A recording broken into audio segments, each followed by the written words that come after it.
Halo, selamat malam. Selain informasi tadi, kami juga akan menyajikan informasi terkini lainnya yang terjadi sepanjang hari ini yang sudah kami rangkum dalam CNN Indonesia The World Tonight bersama saya, Diana Valencia.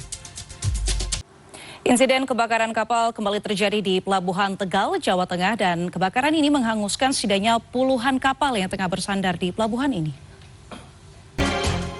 Polisi menggelar prarekonstruksi kecelakaan yang melibatkan truk pengangkut pakan ternak dengan bus rombongan pelajar SMP Islam Darul Quran Mulia Bogor.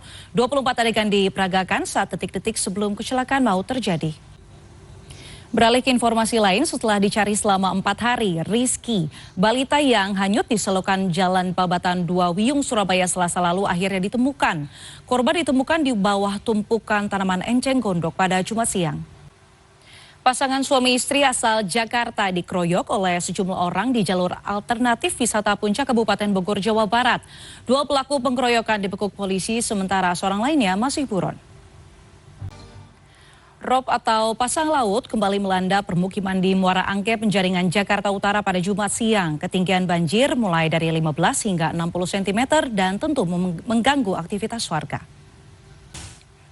Ratusan mahasiswa yang tergabung dalam Badan Eksekutif Mahasiswa Seluruh Indonesia atau BEM-SI menggelar aksi unjuk rasa penolak rencana kenaikan PPN 12% di Bundaran Patung Kuda Jakarta Pusat pada Jumat sore. Menteri Hukum Supratman Andi Aktas mengklarifikasi pernyataan soal denda. Waspadalah saat Anda berkendara. Satu keluarga dari Mojokerto, Jawa Timur batal berlibur ke Klaten, Jawa Tengah karena minibus yang mereka tumpangi terperosok ke dalam saluran irigasi. Sementara itu di lokasi lain di Prabu Muli, Sumatera Selatan, sebuah minibus ringsek ditabrak kereta api dan terseret sejauh 200 meter.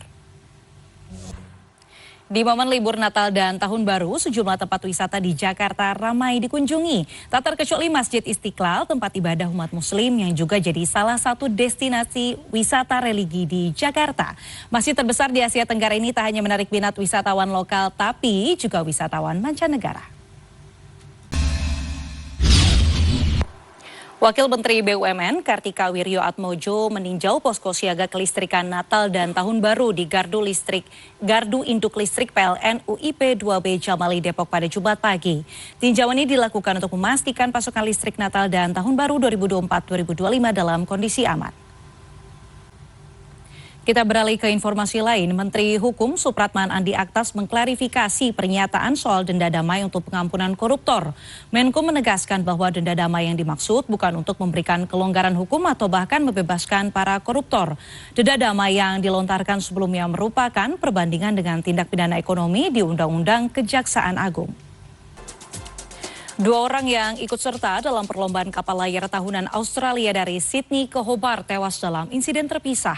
Penyelenggara dan otoritas setempat mengatakan ini merupakan korban jiwa pertama dalam perlombaan samudra bergengsi sejak tahun 1998.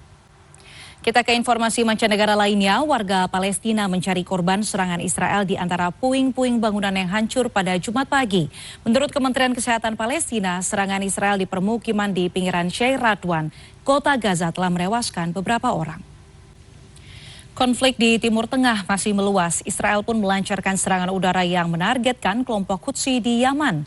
3 orang tewas dan 11 lainnya terluka akibat serangan ini. Beragam spekulasi bermunculan terkait kecelakaan pesawat Azerbaijan Airlines yang menewaskan 38 orang tepat di hari Natal. Pesawat naas tersebut jatuh di wilayah Aktau, Kazakhstan.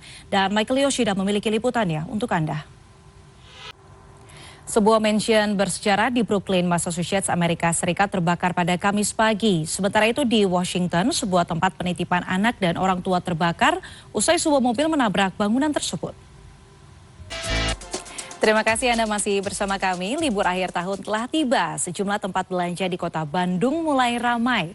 Ada yang berburu kuliner khas Bandung dan ada juga yang berbelanja fashion, dan berikut liputannya untuk Anda. 2 bulan sejak dilantik jadi Presiden, Susilo Bambang Yudhoyono langsung dihadapkan bencana tsunami Aceh dan Nias. Beragam kesedihan dan semangat hidup ini ia tuangkan dalam sejumlah lukisan yang ia pamerkan untuk menang 20 tahun tsunami Aceh dan juga Nias. Liverpool bangkit dari ketinggalan 1 gol hingga mengalahkan Leicester City pada laga Boxing Day di Stadion Anfield, Kamis malam waktu Inggris. The Reds makin nyaman di puncak klasemen Premier League.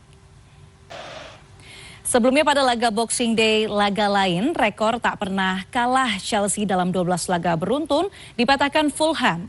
Sementara itu Manchester United kembali menelan kekalahan saat bertandang ke markas Wolverhampton Wanderers. 2 gol tanpa balas. Sejak pertama kali menyumbangkan medali emas bagi Indonesia di Olimpiade Paris 2024 lalu, angkat besi semakin populer di kalangan para penghobi olahraga. Kelas-kelas khusus latihan angkat besi yang ada di tempat-tempat latihan kebugaran tubuh pun kini selalu diminati dan ramai oleh peserta, baik pria maupun wanita. Dan informasi tadi sekaligus menutup CNN Indonesia The Road Tonight malam hari ini. Saya Diana Valencia pamit undur diri. Selamat berakhir pekan, sampai jumpa.